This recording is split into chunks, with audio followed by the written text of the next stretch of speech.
Bismillahirrahmanirrahim. Assalamualaikum warahmatullahi wabarakatuh. Selamat datang ke podcast Borak-Borak Biu. Podcast untuk anak muda. Sebelum kita pergi ke topik hari ini, which is topik yang sangat menarik, Yayan, what's new with Biu? Alright, so as usual, what's new with BU?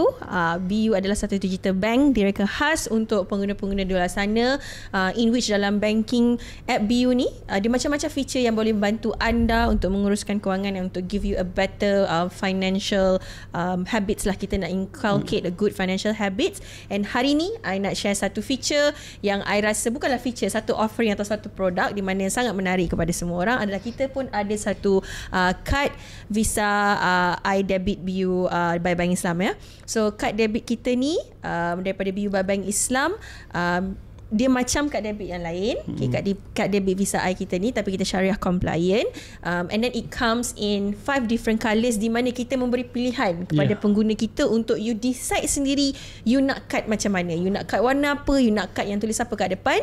Okay, and then the beauty part of it, because kita memang nak you empowered with your financial, so your card will be delivered to your house. You nak activate tukar pin semua pun di dalam app sahaja. And the best part about it, and I think kind of align dengan topik kita hari ni, so ramai orang luar di sana kan, sometimes you nak pergi vacation, you nak pergi berbelanja kan, debit card kita boleh digunakan di luar negara. Okay, transaksi kita tak ada bank charges, the normal exchange rate saja. Sebab sekarang ni ramailah yang orang kata, oh nak healing lah, stress lah and what not, so nak pergi which is I think agak kena dengan topik kita hari ni. Because kata healing ni something yang kita nak sembuh daripada luka kan. I mean, kalau kita sakit, kita nak heal. What better way kalau nak cakap pasal tu before that kan. You sendiri ada pengalaman tak? Kalau I can add, macam I can cakap pasal healing or topik ni, dia macam I sendiri ni sebagai an adult, I ada masalah macam anxiety tau. Okay, bukanlah nak kata I ni pergi diagnose ke klinikal tak, tapi macam I sedang berdebar-debar. Terutamanya kalau contoh orang mesej, Yayan ada benda nak cerita lah. Lepas tu I macam apa? Betul, tak apalah, minggu depan I cerita. Habis. Minggu tu memang akan duk-dak. Memang terfikir sampai I will overthink. Lepas tu jantung tu akan berdebar-debar, ataupun tiba-tiba ada benda yang nervous yang I tak tahu apa outcome dia kan. So I macam tu, tapi tak adalah sampai alhamdulillah setakat ni tak pernah lagi kena panic attack, tapi berdebar. You pernah? I tak ada sangat bahagian I rasa I terlalu relax. Sampai I terlalu relax sampai I rasa macam betul ke relax aku ni? One of it is I rasa I ada orang panggil attention deficit hyperactive disorder ataupun ADHD, which I rasa suddenly I tengah fokus something and then suddenly I boleh hilang blank. I jadi blank. I macam I don't know if it's ADHD because this is just like a self-diagnose, but kita tak jumpa pakar pun. Tapi you baca lah, but macam ada macam kena je that checkpoint tu.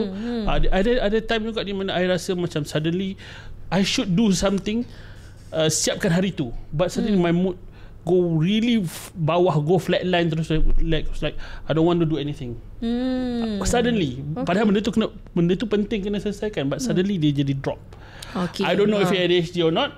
That's why kita ada invite our pakar di sini, Izzat Zaid, pengarah urusan minda inklusif dan juga psikologis klinikal berdaftar. Apa khabar Izzat? Sihat, alhamdulillah. Okay, alhamdulillah Izzat. So after you heard apa yang kita self-diagnose kita ni, what do you think about that? Okay, first of all, jangan self-diagnose. As a clinical psychologist, memang kita kata don't self-diagnose. I think as any physical symptom pun kan, kalau tiba-tiba sakit, batuk ke apa, kita kadang-kadang kita check dekat internet kan, ni macam berkait dengan kanser, ni macam sakit parah kan.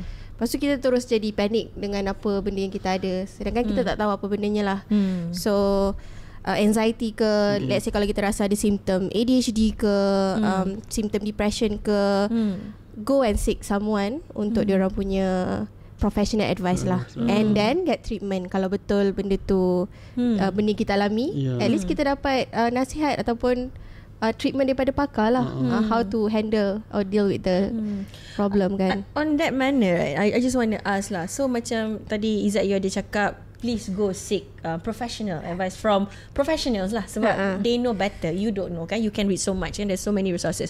But in your opinion, whether it's your professional capacity ataupun personal capacity sendiri, if you may, kenapa orang, is it a taboo orang nak pergi jumpa ni, macam nak jumpa pakar ni tak nak lah sebab nanti something wrong with me ke? What's the reason kenapa orang reluctant nak pergi jumpa pakar? Kalau aku gila, aku gila. Ada something wrong ke? Adakah itu memang stereotype ke macam mana? That is actually what we call as self-stigma. Dia bukan stigma orang lain.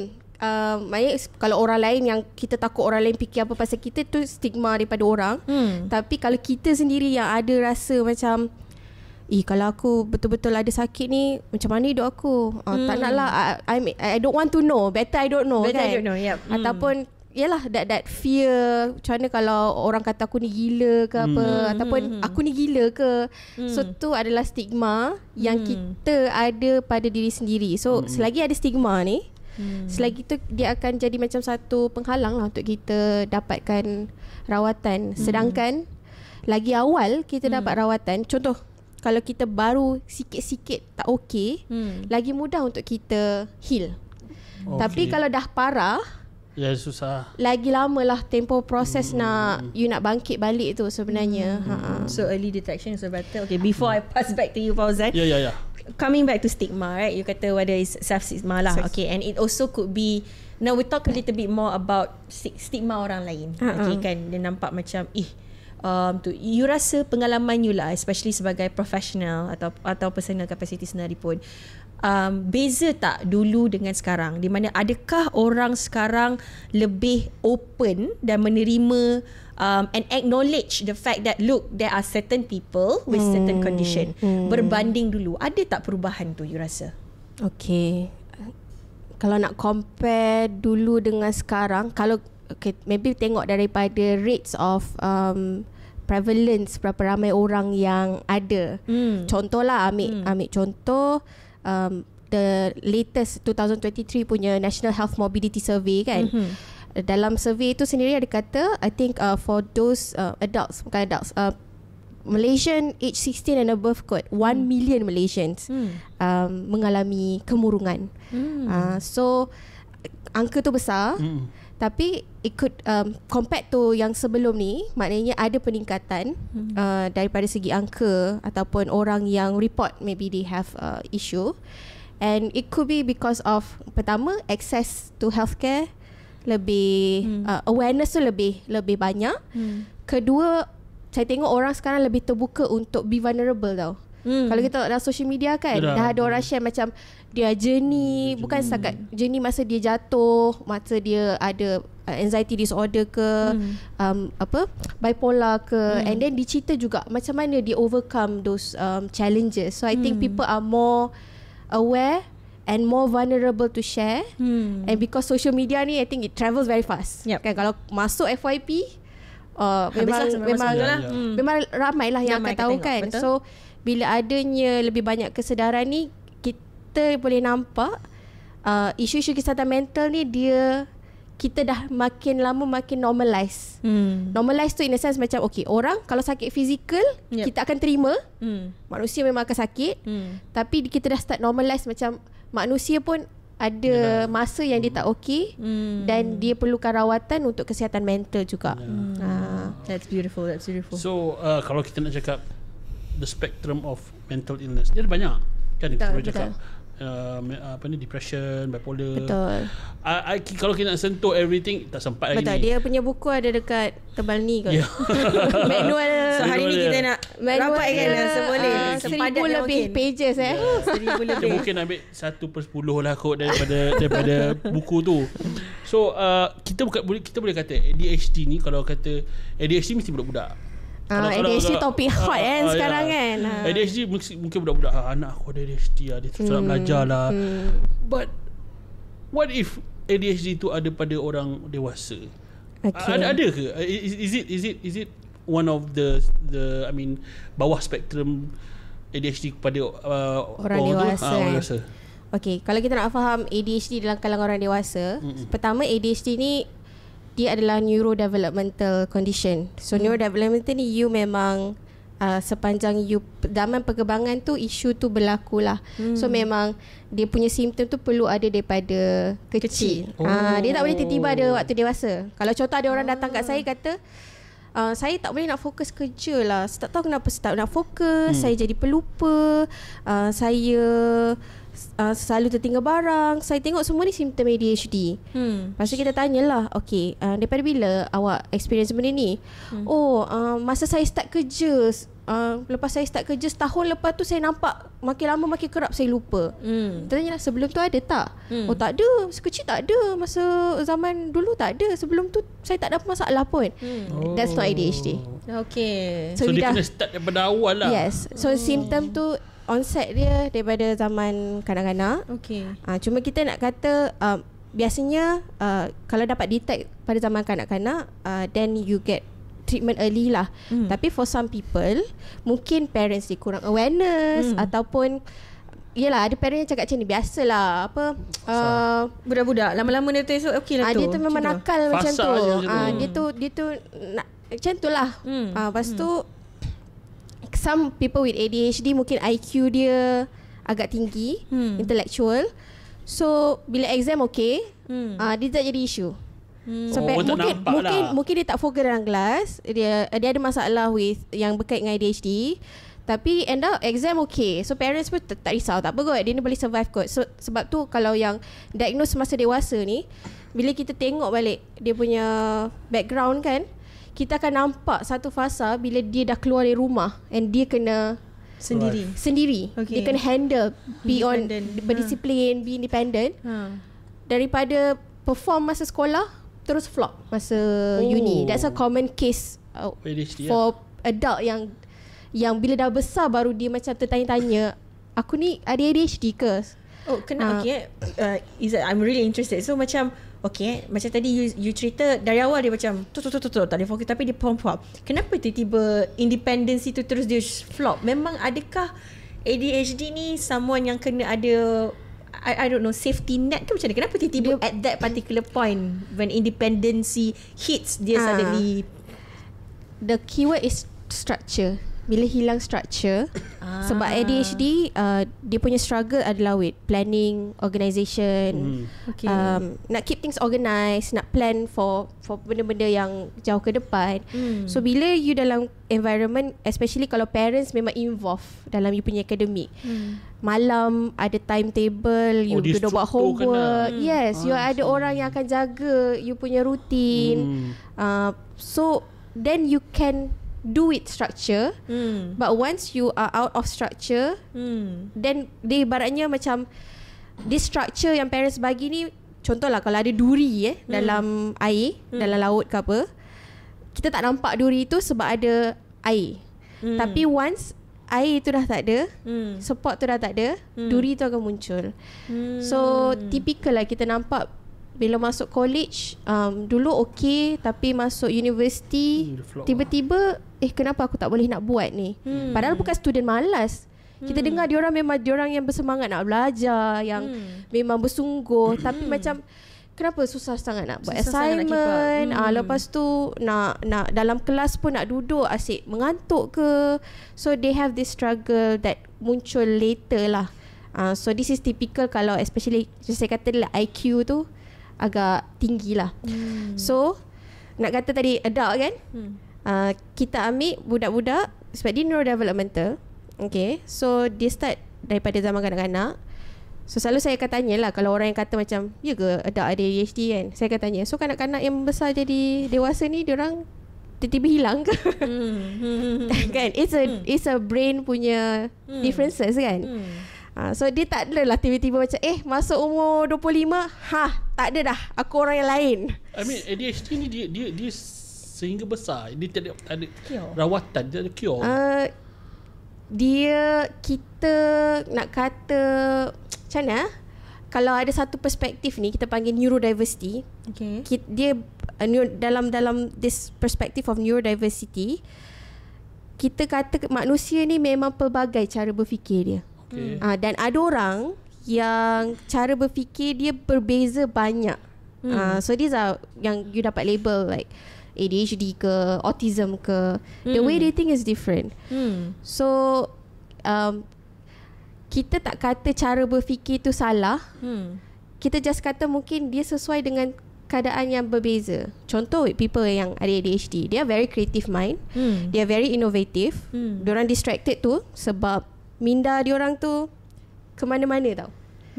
That's why dia kata you tak berfokus. Tapi the opposite side of that is that bila you punya mind is in a lot of places, you akan dengar diorang dapat idea yang macam, uish, kita tak pernah terfikir idea ni. But they think of different ideas. But if put in the right place, this kind of mind akan kita kata sebagai satu kekuatan lah. Tapi kalau kita expect, contohlah budak yang kita kata tu saya ambil daripada segi cara distraction kan. Tapi saya boleh ambil saya pun minda saya pun dah ke mana-mana ni. Tapi saya ambil budak yang banyak energy, for example. If put in the right place, then they use the energy for a good purpose lah. Macam contoh Michael Phelps kan. US punya swimmer. Dia ada ADHD. Simone Biles, dia ada ADHD. US gymnast. So Michael Phelps, dia cerita mak dia memang daripada kecil dah channel dia kepada swimming. Because dia memang ada kesukaran untuk duduk dalam bilik darjah. So they channel to sports. So put in the right place, these people akan flourish and excel lah. Yes, tapi the brain doesn't change. Kita boleh build like new habits. For example, kalau kita ni jenis senang lupa ke, so we can still brain is still, kita panggil dia tak adalah macam tak berubah langsung. So kita still boleh build new habits and things like that. Tetapi perubahan tu tak adalah kata kita akan berubah menjadi orang yang berbeza ataupun orang guna term normal. I don't like to use normal. I prefer to use typical. So typical dengan atypical, tak typical. So boleh kata ADHD ni it's not a disease pun. It's not a disease. It's not someone yang kita macam ini sakit ni. Yes. Saya takkan panggil penyakit ADHD ataupun It's just I think I mean that's the thing tau. Macam okay, kalau kita maybe kita deviate sikit lah sebab tadi Izzat you ada cakap ADHD ni sampai adult, dia carry until you adult kan, daripada kecil dia apa tadi neurodevelopmental, right? So I think kalau kita if we deviate sikit kepada budak sekejap lah supaya kita tak terlalu deviate. So macam I rasa kalau kita sebagai budak ramai, even saya sendirilah, saya sebagai ibu, anak saya yang sulung, so I see all this macam okay, kita ajar dia tak boleh fokus, dia macam merilau apa-apa semua kan. And then kita kat rumah, sebab saya dibesarkan dengan okay, look, you have to do homework, you have very structured. So kita mimic what we know to our children. Tapi kita dengan awareness the existence, oh maybe ada simptom-simptom ni apa-apa, maybe I should do it differently. Tapi bila pergi school macam dia macam tak fokus, tapi bila buat kerja okey je. Macam tu kan. So adakah kalaulah parents di luar sana daripada kalau kita detect lebih awal, is it macam we can help them better, or should we just macam, sebab masih ramai parents di luar sana yang macam budak-budak biasa dah tu, nanti kan lama-lama besar tu dia okey lah tu, macam tu. Tapi sebenarnya dia ada some certain spectrum ke atau certain benda yang atypical orang kata kan, macam tu. So macam mana untuk parents kat luar sana, like macam okay, so kita boleh tengok kalau kita nak start concern lah, first kita boleh tengok sama ada perkembangan tu typical atau tak. Contohlah kan, bila kita ada anak kan, kita akan ada milestones yang kita achieve umur 3 tahun, umur 6 tahun kan. So kita tengok dulu perkembangan tu dicapai tak milestones tu. Okay. So tu, kalau ada delay ke apa ke in certain milestones, then maybe we can bring up to the doctor lah kalau kita ada follow up. Doktor ke apa kan, consult kan. So first tengok perkembangan tu normal atau bukan normal, typical atau tak. Yang kedua, kalau katakan ada masalah yang kita kaitkan macam susah nak fokus ke apa, adakah benda tu sampai tahap impairing lah. Impairing tu maknanya memberi masalah yang besar dekat anak-anak tu. Sebab kita nak kalau suruh anak duduk selama 1 jam buat benda, budak-budak mana pun memang attention span dia agak ni kan. So you need to have something engaging for children to sit and do something. Tapi kalau masalah tu sangat ketara, memang sampai maksudnya contohlah kalau kata anak hyperactive tu sampai suruh makan pun 2 minit makan, lepas tu dah berlari pergi benda lain sampai 1 jam nak tunggu dia habis makan kan, sebab duk buat benda ni benda tu. So you see like it's very significant and you're concerned. Kalau benda tu mendatangkan dah start mendatangkan masalah kah? Masalah contoh dekat dalam kelas dia start cikgu duduk mengajar dia duduk pusing berjalan apa kan. Homework memang tak siap langsung, tak nak buat langsung, agresif. Then we bring to consult lah if you know need to be check on something lah. Next steps lah. Okay.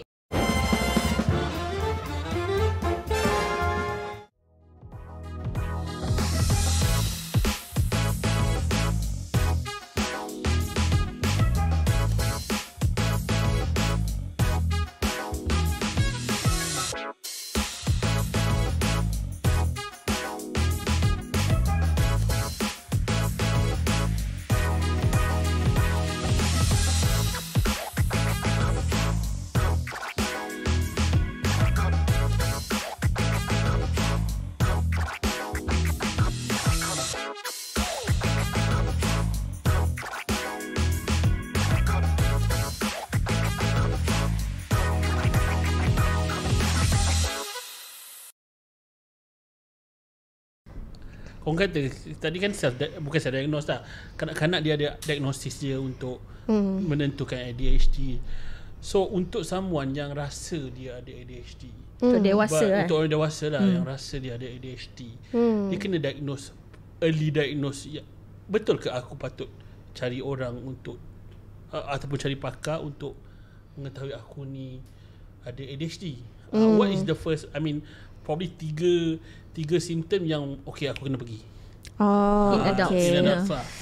Dia sebenarnya when you have some problem yang berkaitan dengan psikologi, it affects you psychologically, pergi je. Sebab even kalau saya nak kata simptom ADHD, benda tu boleh overlap dengan a lot of other simptom lah, disorder juga.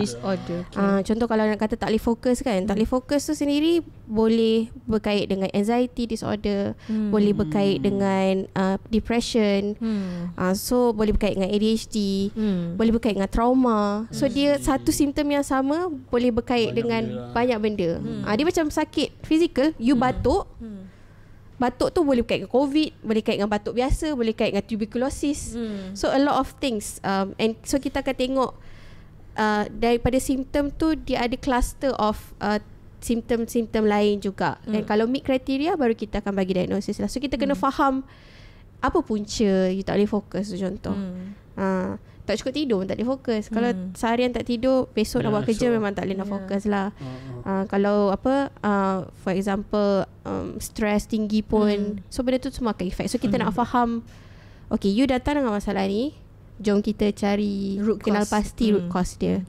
Before Pujang you ask next question, so this topic is very macam there's always a lot of follow up. Orang tak tahu. Okay, saya pun tak tahu. Saya nak tahu. Okay Izzat tadi cakapkan macam tadi you explain, okay, kadang ADHD sebenarnya overlap dengan ada disorder, ada ini, ada itu. There's so many things.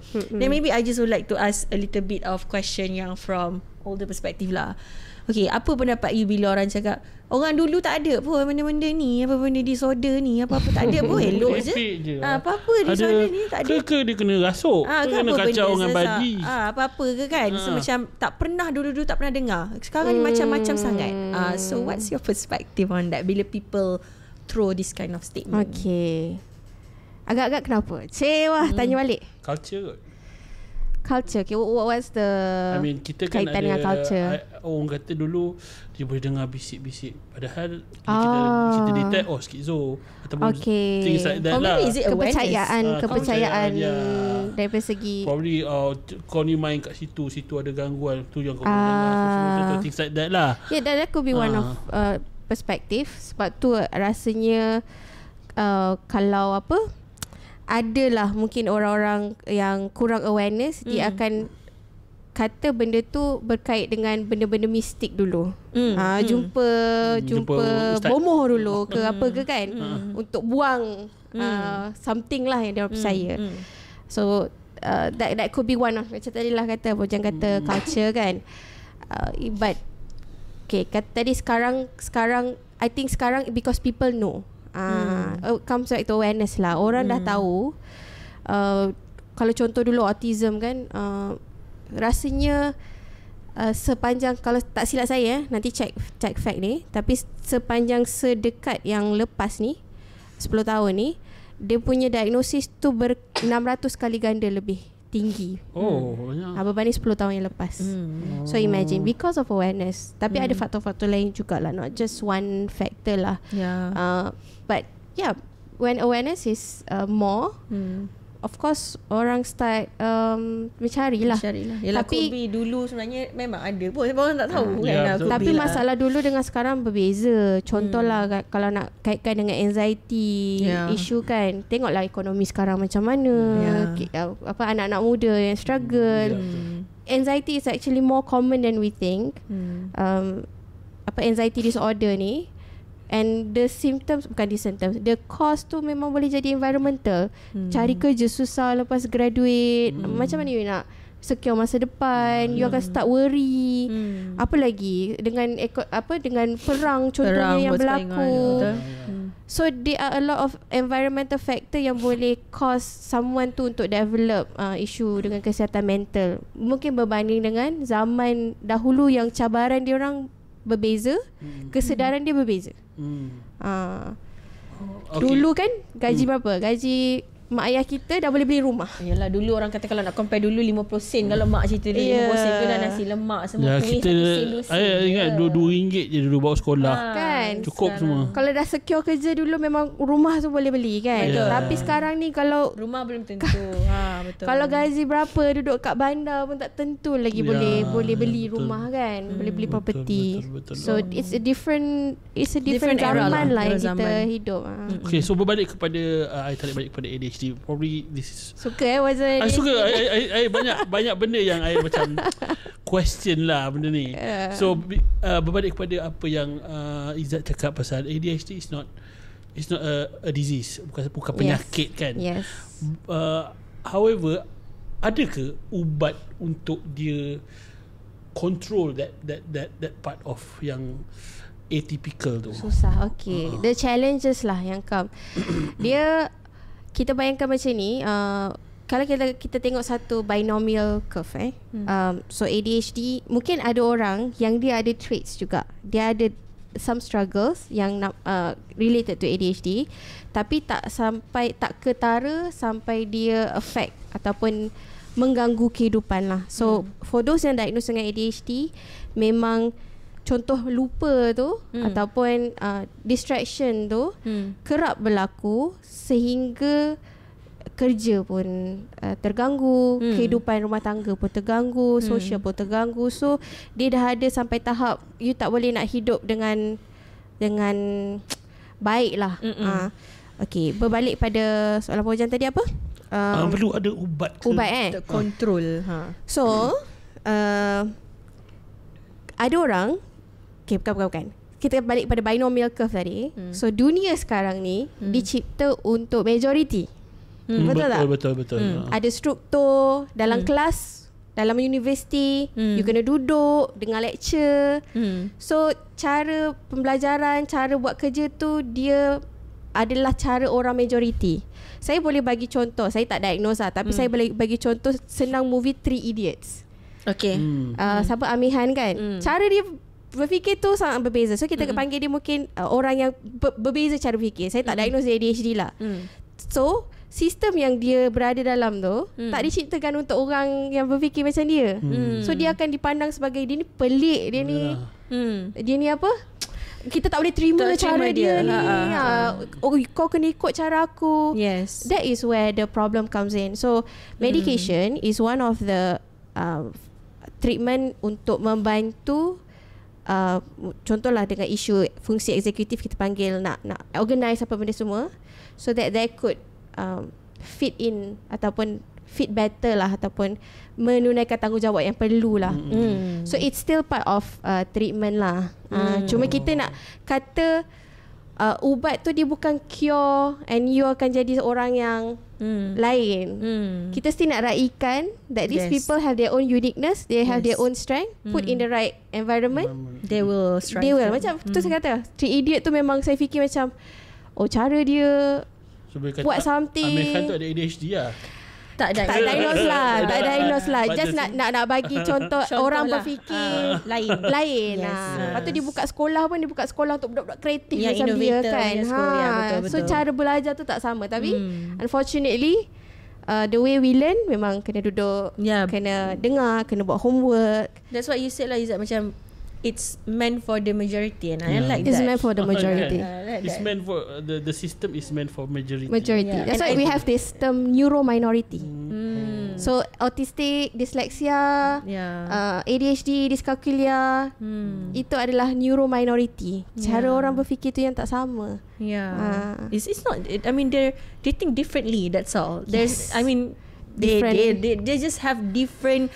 Lain yang maknanya dia orang perlukan different environment. It's not doesn't mean that they are like less of a human like us. They're still like us. But I think on that note, right, macam in spirit of celebrating all these differences, which I think ramai orang mungkin tak tu. Tapi unfortunately, maybe kita kembali kepada self-diagnose, which you said juga, please don't do so.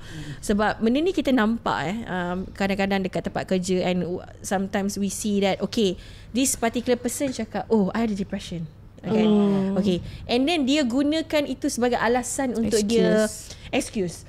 In which I think macam then it has affected to those people yang actually memang ada, right? Tapi you macam you gunakan tu macam tu, lepas tu kalau kita bagi you stress sikit, oh tak boleh lah, tak boleh depressed, lepas tu you tak kerja apa benda semua. So macam what do you think of that situation as an, orang kata, if you berdepan dengan situasi itu, sama ada you majikan atau apa, how do you kind of like channel that without, yelah kita tahu macam okay, maybe he did ada depression or he did not, but how do you navigate that? Okay, ni daripada perspektif organisation kan, maybe from your professional experience. It's not easy lah. It's definitely not easy when someone struggle with mental health punya issue.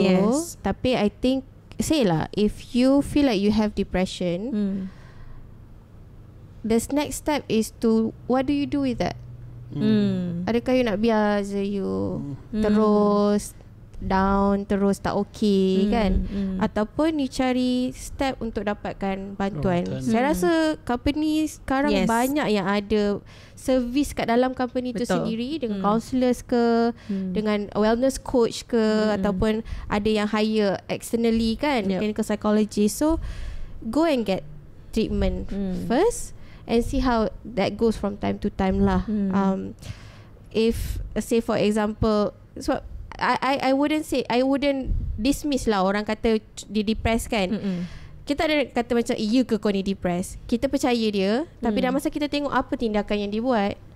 Kalau you keep on saying you depressed, tapi kata you dah pergi jumpa tak anyone ke, you dah dapatkan rawatan ke, oh tak nak lah dapatkan rawatan, tapi I tak nak juga buat kerja sebab I depressed, then it's not fair lah.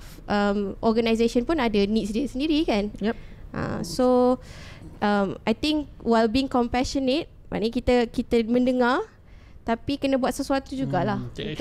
Betul. I think that's a good point from organisation perspective, and I think in Malaysia itself, especially after COVID kan, memang most organisation memang has been very supportive. But I think spot on when you said that you as an individual, what do you do? Yes. Right? Do you want to keep on be mellow, duduk macam tu, or macam if you take, look, macam I rasa kalau you tahu, you acknowledge, okay, you bagi tahu and you work towards something. It might take some time. Betul. But bila orang tu, then people will be much more understanding and people see. Orang nampak you punya usaha. Yes. Contoh saya, saya kata saya ada ADHD. So certain things for me are difficult.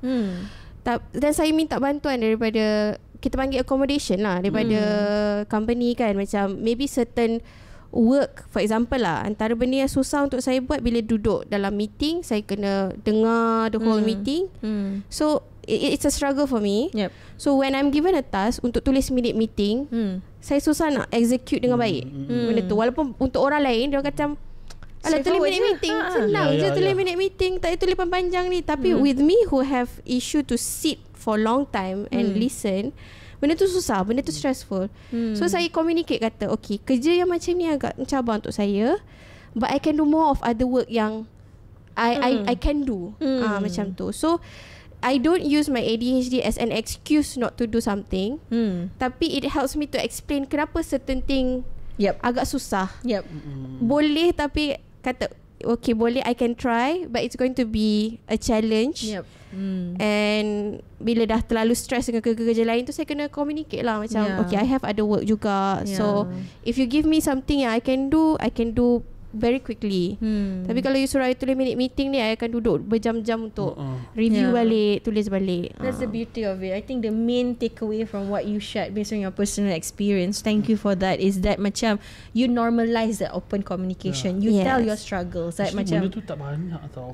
So macam and I think I urge lah pada semua yang mana work culture, kepada you punya leaders and whatnot, like macam be open, to be receptive to what your subordinates and the subordinates say please be open, so that at the end you can meet halfway. Kan you boleh faham apa you punya manager punya expectation boleh faham apa you punya, apa support yang you perlukan. So I think that's where and I applaud your effort where you practice that communication, because not everyone have that courage to do that. But actually you need to normalize that, so that okay, sebenarnya sometimes kita takut sangat nak cakap, tapi sebenarnya look, we are still human, we have that inner human yang kita akan understanding pun. Empathy. And then I have this juga ada kemengena dengan work culture. Kata I kenalan I ada macam bipolar. I think bipolar kot. But dia ada kat OKU. Is it to what extent yang someone ada sakit mental health akan dapat kat OKU, and then if dia ada kat OKU, is it dekat situ dia boleh membuktikan dekat team members ataupun work colleague yang there are certain things yang dia tak boleh buat. Okay. Dia depends sebenarnya. OKU ni kalau ikut JKM lah, ada 7 kategori. Ada yang physical, ada yang mental, ada pembelajaran. So dia ada certain criteria lah. I think the audience please do a fact check. Okay.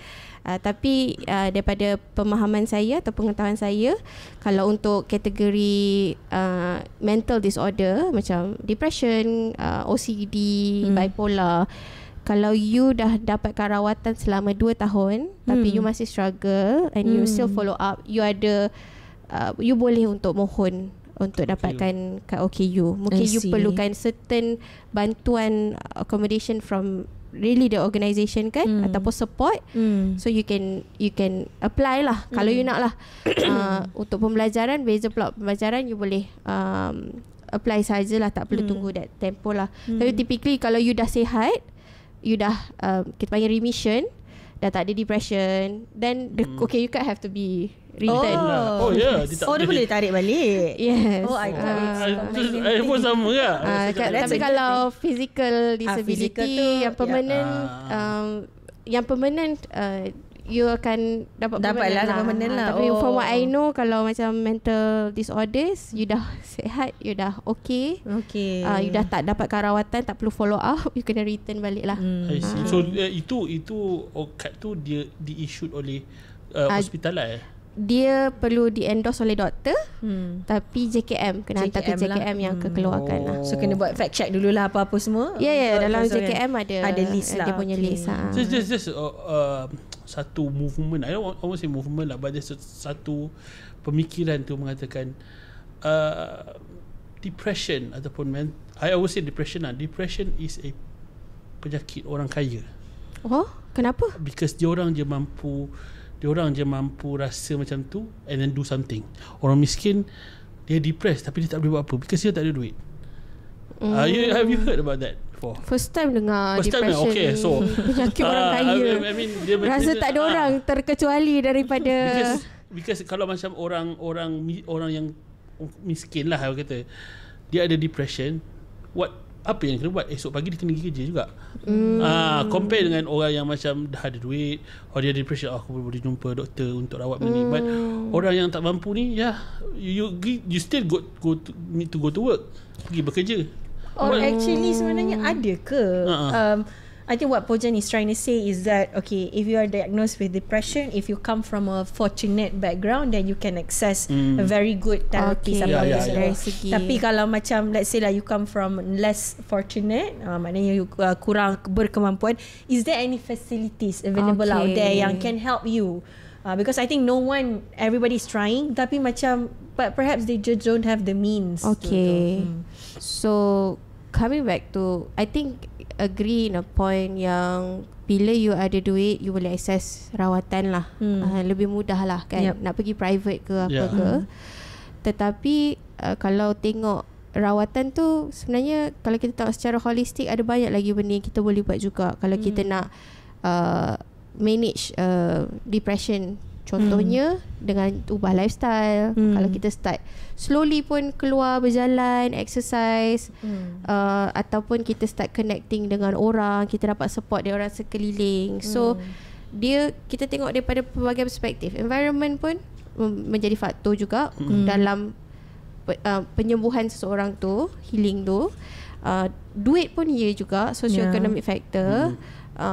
So there's so many factors. So I think even kalau for some people yang datang, I do ask them apa socio-economic status dia. So saya dalam sektor private kan.